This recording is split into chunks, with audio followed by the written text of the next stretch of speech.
You are definitely going to want to watch this video all the way till the end because I am sharing with you 10 strategies or steps that you are immediately going to want to incorporate into your daily road life. Whether you are full-time van lifing, car camping on the weekends, road tripping across the country and sleeping in your car, full-time urban dwelling in your vehicle, no matter what your personal scenario is, these 10 steps are going to make your life more convenient, less chaotic, less stressful, all around just better. So, without further ado, let's get right into this list. I'm Heather, and welcome back to my channel, Heather's Hikes and Adventures. I am typically car camping or traveling in my 2017 Dodge Grand Caravan. Some of you may know I'm temporarily grounded, but hopefully not much longer. And I just thought it was the perfect time to talk to you all about 10 steps that I've added to my daily routine on the road that in the past 3 years that I've been doing this, I've realized are absolutely necessary to my sanity. So in no particular order, I am just going to get right into this list. Let's get into these 10 steps that you definitely want to incorporate into your van life. Let's go. So the first thing I'm going to talk about might seem like common sense, but you would be surprised how many times over the years it took me for this to finally sink in before I set out driving. And that is, I want to make sure anything that I'm going to need is in convenient reach to where I can easily get to it. Whether I'm up front driving, in the cab, things I might need, for instance. See how quickly I could get to that? This is my multi-tool that has a glass break, a seatbelt cutter, a little LED light, and a knife. And in case I need to cut my seatbelt or smash my window and, do some kind of super water escape, I can't do that if I have this with my other garage stuff in my tote all the way in the back that I can't get to from here. So it doesn't really do me any good if I can't get to it. So that's kind of what you want to ask yourself.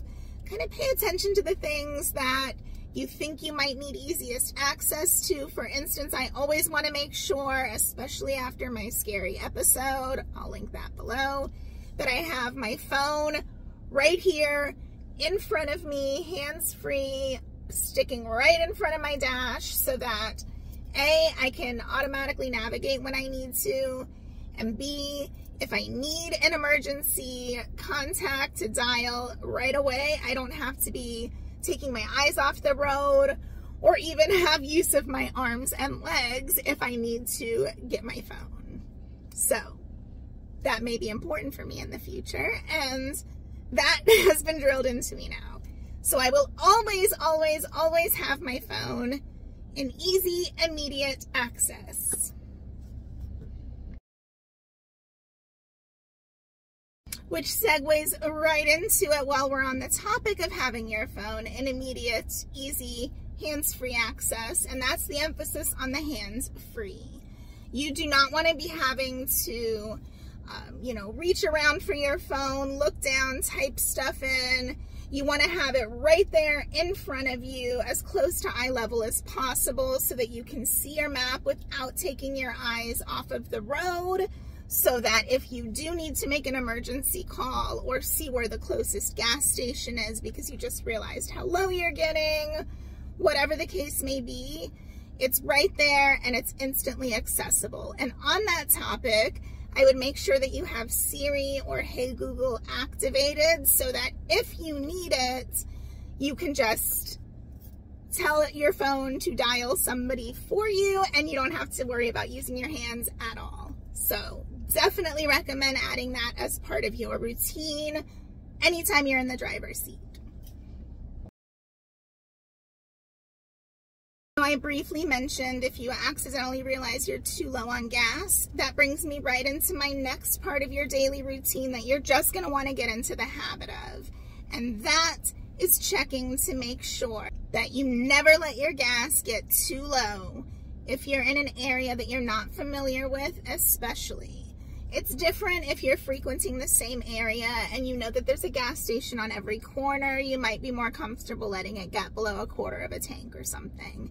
But if I am going somewhere that I have not been before, maybe a little more rural, I have such a hard time saying rural, saying that word, but just something to keep in mind. You might not know where the closest gas station to you is going to be next, and so you don't want to let it get, I say, below a half a tank if you're in an area where you may not encounter another gas station anytime soon. Another bonus to doing that is that you never get into a position where you're forced to pay for super high gas prices and then you get really angry because just 5 minutes down the road you see everything for 20 cents a gallon cheaper. I've been there. Nothing gets my road rage going more than knowing that I just paid way more like 5 minutes before. So if you don't allow yourself to get into a situation where you feel like, oh, I may not encounter another gas station soon for whatever reason, I can't look it up at the moment, traffic's squirrely, whatever, this way you already know where you're going. You have time to kind of have a little bit of wiggle room. If you're not close to a gas station, you can hunt around for the best price. And it's just less stressful, you know, not having to check how many miles till empty every minute or two. Even though this is technically another option, I'm grouping it in the same because to me, in my mind, it's connected. I never let my gas get too low, especially if I don't know where I am. And I never let my phone charge get too low. If for whatever reason my charging cord stops working suddenly when I need it, if for some reason it's been misplaced somehow, if I suddenly find that, oh, I need to make a quick bathroom break, God forbid, lock my keys out of the car, have to call AAA, wait for them to come let me out, so on and so on. I don't have to worry about, oh my God, I only have 3% on my phone. Why did I let it get this low before I just decided to charge it? So I never, ever, ever let my gas tank get too low. And I never, ever, ever let my phone charge get too low. And moving right along, kind of along the same vein there, another thing that I do if I'm going to be in an area where I know service may be a little spotty and or I am not very familiar with it. So I don't know the back roads, I can't get somewhere, I can't navigate to the next place unless I have my map pulled up, which I'm going to be honest with you, is most of the time, because directionally gifted is not one of the descriptions that people use when they're talking about me.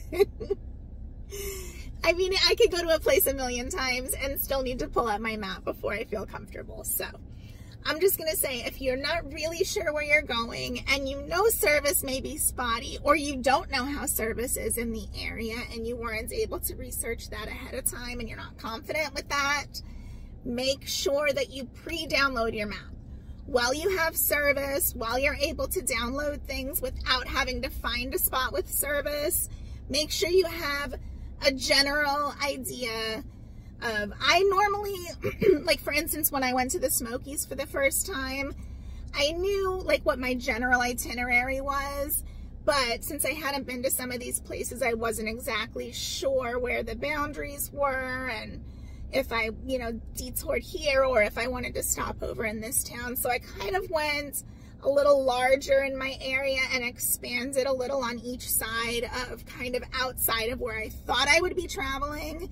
That way I knew no matter where I was, no matter how bad the service was, if I needed to get from where I was to navigate to my next destination, I would be able to pull it up on my map even when I didn't have service. And that came in so clutch because between my sense of direction, the fact that I had never been there before, the fact that it's a lot of mountain roads without a lot of traffic, very windy, very white knuckle, if you will, for a Flatlander Floridian, it gave me such peace of mind to not have that panic, oh my God, where am I and which way was I supposed to go to get back to where I was again feeling. So have maps downloaded no matter where you're going, just automatically get in the habit of making sure you have that area downloaded. All right, now we're moving on to a couple of quick, easy steps, but I cannot tell you how many hours of frustration that these 2 steps coming up will save you if you get into the habit of doing this immediately as part of your daily routine. I can tell you the couple of times that I haven't, it's been instant panic, instant, let me quick tear my entire van apart immediately, what am I gonna do kind of a thing. So, first thing, make sure you have a designated key spot, or 2 if you need one up front, one in back, but make sure you have a spot designated for your key that you put it every single time without fail. I cannot stress how important this is to your daily routine and your daily sanity. I always, that was one of the first things I got into the habit of, because a biggest fear of mine was being somewhere remote at camp, especially with no service where I can't call for help, and to have lost my keys somewhere in the abyss where it's fallen down somewhere. It got, you know, accidentally mixed in with the clothes that I was wearing because I forgot to take it out of my pocket. You name it. I am just terrified of being trapped in my car without my key and not being able to leave, not even being able to get out without setting the alarm off potentially. So that was the first thing I got into the habit of, and I cannot recommend it enough. I immediately go to that spot now. It's just in my muscle memory, and the couple of times that I've taken my key off in anticipation of leaving and then set it down temporarily, I instantly lose it. I don't know what it is. It instantly is in the void, and I immediately panic. I immediately go into like throwing things around mode, and of course it's like right, you know, somewhere where I just set it, but I hate that feeling. Avoid that feeling, avoid that panic. Look, I'm a rainbow. I swear these little stained glass decals are still one of my favorite purchases, and they were so affordable. I'll make sure I link them below.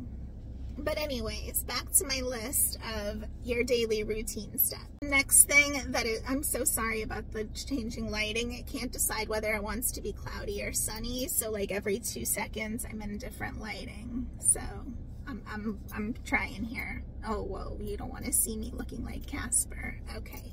So the next thing that I immediately got into the habit of doing is making sure that when I take something out, and this, believe me, this is a struggle. If my parents are watching this video, they are laughing hysterically right now because I still haven't mastered this at home base from the time I was a kid. But that is when you take something out, immediately put it back in its proper place.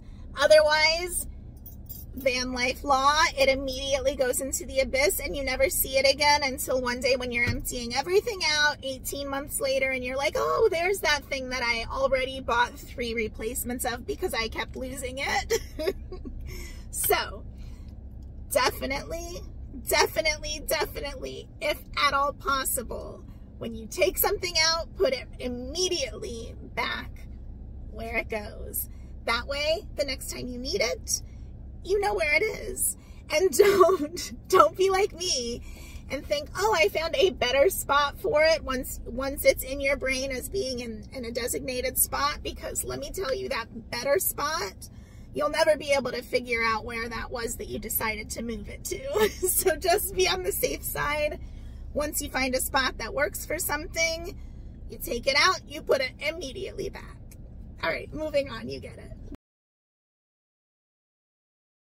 This is another thing that might seem kind of common sense, but if you're not planning on being somewhere for a long time, if you're planning on being close to amenities and resources where you can resupply pretty much whenever you want, it might not be a high priority to have food and water in stock on hand in your vehicle. In fact, that may be something that you're actively trying to avoid. If you're going to be in an area where you want to crack your windows, don't want to attract wildlife, you know, don't want to have trash in your car, you're planning on stopping for food or just getting what you need when you need it because you're going to be near a place at all times, you know, so you might not necessarily stop to think, I need to at least have an emergency supply of water, or I need to have an emergency supply of food on hand, because you're not thinking about needing any of that. But you never know what's going to happen, and nothing is guaranteed. You could end up finding you're stuck in a place longer than you thought. Maybe that place does not have the resources that you thought it would. Maybe they're out of what you needed. Maybe you suddenly find yourself stuck and needing to be somewhere a few extra days, and you're not going to be where you need to be to resupply like you thought. So always make sure you have some non-perishables or snacks with you and water. Just get into the daily habit of checking that before you leave where you are. Make sure that you have enough water to last you that day at least, and that you have snacks for if you find yourself stranded on traffic, you know, or in traffic for hours, your blood sugar drops, you need a snack right now, you've got something. So definitely get into the habit of making that just a part of your daily check. Speaking of daily check in with at least one person daily. Or if you know you're going to be somewhere off grid and daily is not feasible, at least you know, to check in before you go off grid and to kind of give that person or persons an idea of when you'll be checking back in. With me, I like to kind of have at least a loose itinerary that I give to my trusted person or persons, so that they'll have a general idea of where I am. And then, like, once I get to camp, I'll try to check in. Hey, got to camp for the night. Everything's a-okay. I'll check in by the same time tomorrow. I might be without service, that kind of stuff. I just have gotten into the daily habit of doing that when I'm on the road. Obviously, it's a little different if you're in the same spot most of the time and you may not check in as regularly. But even then, it's a good idea if you're solo to at least have somebody that knows, if I haven't heard by this, from this person by this time, let me just check in and make sure things are still a-okay. Another thing I have gotten into the habit of that is almost as useful as having a designated spot for your key immediately is this baby right here, my headlamp. I always have it either attached to this headrest or my passenger headrest. That way, if I'm in the driver's seat and I'm suddenly needing a light, I have immediate access from here. Or if I'm in the back in my living space, I can just grab it right off the seat before I exit either door. So, highly recommend having some type of rechargeable or battery-powered headlamp right there at all times. You never know when you might get stranded in the dark and need a light, especially a hands-free one. Flashlights are great too, but consider a headlamp. All right, my friends, we are at number 10, and it is another one that you might think is common sense, but you would be surprised at how often you forget about it or don't think about it until you wish you had. And that is why I recommend having this just be a part of your daily routine. Get in the habit of checking it at least once a day. I say multiple times, morning, afternoon, evening, before you go out for a hike, whatever the case may be. And that is check the forecast. You never know, especially in Florida, when a freak storm might pop up. We can go from not a cloud in the sky to 20 minutes later, a monsoon with thunder and not a hint of sky in sight. So very important, especially if you're going to be hiking, especially if you're going to be alone, especially if you're going to be in the elements, to know what you're getting into before you get into it. So definitely always know the forecast. And like I said, I recommend checking multiple times a day. All right, once again, friends, I apologize for the challenging lighting. I hope it wasn't too distracting, But that is it. Those are 10 steps that you are going to want to make sure you incorporate into your daily road routine ASAP. Again, it doesn't matter whether you just spend a lot of time in your vehicle, whether you're traveling cross country and are going to be sleeping in or spending all day in your vehicle, whether you live in it full time, use it to car camp on the weekends. These steps, the quicker you make them part of your routine and part of your habit, the easier your life is going to be in your car. So I hope you found them helpful. If I left anything off that you think should be added, make sure you comment below to let me and everyone else know. And what do you think was the most useful? I'd like to know that too. See you next time. Bye for now.